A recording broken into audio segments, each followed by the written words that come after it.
Quería empezar preguntándole cómo ve y cómo siente la reacción que ha generado el inicio de las políticas de deportaciones masivas del presidente Trump, cumpliendo una promesa de campaña, pero generando respuesta inmediata en los gobiernos de América Latina. Veíamos lo que pasó con Gustavo Petro. Desde Perú también dicen, si llegan aviones tendremos que admitirlos, tendremos que aceptarlos. Pero ¿cómo ha visto este encontronazo finalmente que se produce entre Colombia y Estados Unidos y lo que puede pasar en América Latina después del inicio de este momento de deportaciones? Creo que tenemos que hacer, Santiago, una diferencia entre diferentes gobiernos de América Latina. En el caso de Colombia, Gustavo Petro, que hasta hace par de décadas era un terrorista, marxista, alzado con el intento de derrocar la democracia colombiana, es un genuflexo de los regímenes dictatoriales de Cuba comunista y sus neocolonias en Colombia, en Venezuela, Nicaragua y Bolivia. Entonces causa un poco de risa en el sentido de ver el papel enorme de ridículo que ha hecho el presidente Petro, tomando en cuenta que sus conciudadanos, la senadora Cabal, el expresidente Álvaro Uribe, han repudiado totalmente su actitud irrespetuosa y hasta pudiera añadir de violar sus propios preceptos de dar protección a sus ciudadanos. O sea, es inaudito que alguien no quiera aceptar ciudadanos de su país que están siendo deportados por entrar ilegalmente en otro país. Esto es algo que nunca, que realmente no se ve, sobre todo cuando son países que tienen relaciones muy estrechas. Lo comentaba justo hace unos minutos que desde Perú no se pudo lograr que Venezuela autorice vuelos con venezolanos deportados, porque aquí en Perú también tenemos ese fenómeno migratorio y venezolanos que habían sido detenidos delinquiendo no pudieron reingresar a su territorio porque el régimen de Maduro no lo admitió. De manera que vemos distintas reacciones, quizá coincidiendo allí en ideología, en este caso Colombia-Venezuela, con una misma posición, pero más bien esto tiene mucha aceptación en los Estados Unidos, ¿no? El votante recibe de buena manera el inicio de una mano dura con el tema migratorio que claramente fue fundamental en la campaña electoral también, ¿no? Correcto. Y en el caso, o sea, de el dictador Maduro, es muy probable que si de mantenerse esa posición, la reacción de los Estados Unidos no va a ser de mero aranceles, sino va a ser una posición mucho más contundente.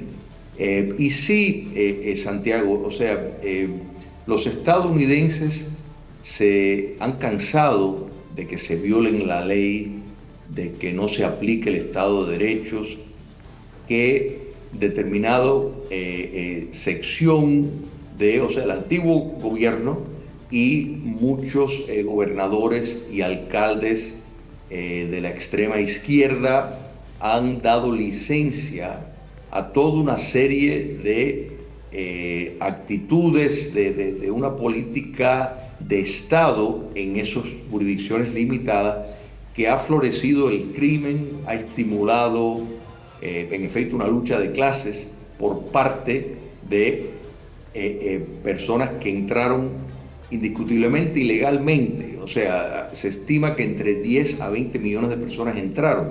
Y el estadounidense le choca esto primero por muchas razones. 90% de la droga que entra a los Estados Unidos entra por la frontera sur. Entonces, si entran personas con esa facilidad, cuán fácil no será entrar las drogas.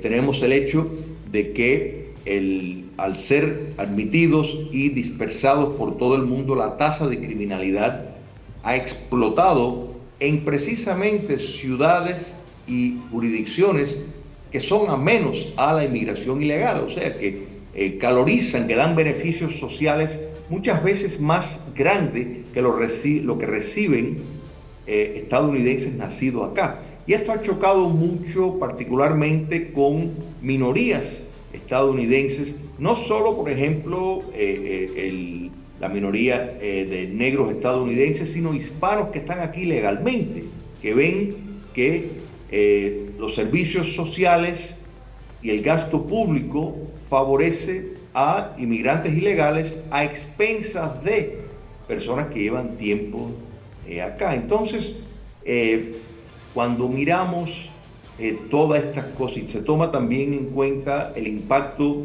inflacionario que esto tiene, porque las viviendas donde están viviendo esta población que entra ilegalmente es costeado con fondos públicos y eso sube y causa una inflación en la vivienda a los ciudadanos. Podemos añadir que deprime los sueldos de los trabajadores estadounidenses, particularmente los que no tienen título universitario, porque son trabajos de la cual ellos ya no pueden acceder porque alguien se le paga, digamos, por debajo de la mesa, de manera subterránea, a sueldos menores de lo que incluso establece la ley en algunos casos, y todo esto ha traído un gran descontento popular y correcto, sin lugar a dudas, una de las razones por la cual no solo republicanos, sino demócratas, o sea, votantes demócratas, votaron por Donald Trump. Correcto, y entre ellos comunidades de hispanos también, ¿no? Eso se vio, claro, o sea, ahí hubo un crecimiento importante. El voto de Florida pareciera que terminó también ayudando a Donald Trump. Por eso le decía, es curioso que la política se aplique con latinos, pero que sean los propios latinos en Estados Unidos los que en muchos casos están a favor de estas deportaciones. Pero quería preguntarle, señor Schilling, si se esperaba este roce a nivel presidencial entre Petro y Donald Trump, que llevado a una guerra comercial, claro, ahí no había ninguna opción de que Colombia pudiera salir bien parado, ¿no? El anuncio de 25 o hasta 50% de aranceles nos mostraba al Trump negociador desde la oficina oval. ¿Cómo vio esto que ha generado una conmoción tremenda en Colombia? Y los ecos han llegado hasta aquí, hasta Perú, ¿no? A nivel de que el canciller ayer dio una entrevista en nuestro canal intentando explicar de que el Perú tenía que recibir cualquier avión que saliera con deportados desde los Estados Unidos. Por supuesto, yo creo que en este punto que haces al final de este comentario, ahora Santiago, es muy importante. O sea, hay que entender que en Colombia, primero Colombia ha sido víctima de guerras donde el marxismo ha intentado llegar al poder por décadas. Cuba comunista ha sido un patrocinador del terrorismo. Cientos de miles de colombianos han muerto a raíz de esa guerra por el poder político, por bandas marxistas, de la cual Gustavo Petro formó parte de ella. El abandono de Gustavo Petro a la lucha en la jungla fue a solicitud del difunto dictador Fidel Castro cuando implementaron el modelo dictatorial del Foro de Sao Paulo. O sea que ese modelo constituye el penetrar en instituciones democráticas, o sea, competir por el poder democráticamente, y una vez que llegan al poder, pues desnaturalizar el sistema y perpetuarse en el poder. Venezuela es un caso exitoso. Tenemos a Nicaragua, tenemos a Bolivia, y a los países que han logrado revertir esto, por ejemplo Ecuador, Brasil, es porque las Fuerzas Armadas no fueron cooptadas, que es un elemento muy importante en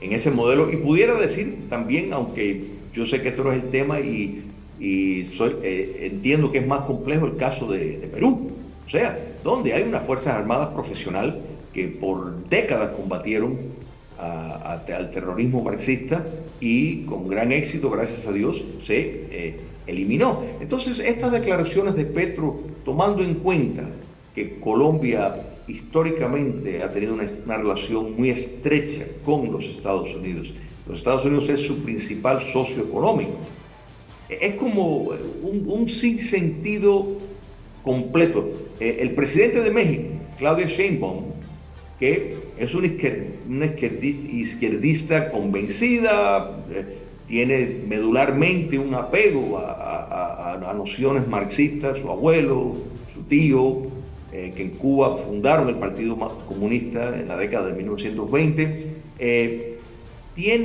ha aceptado a los mexicanos que han sido devueltos porque son sus ciudadanos. O sea, el Estado tiene una obligación de proteger. Hasta la propia Naciones Unidas establece eso. Y básicamente Gustavo Petro lo ha dicho. Bueno, lo dijo, después cambió de idea, después dio marcha atrás.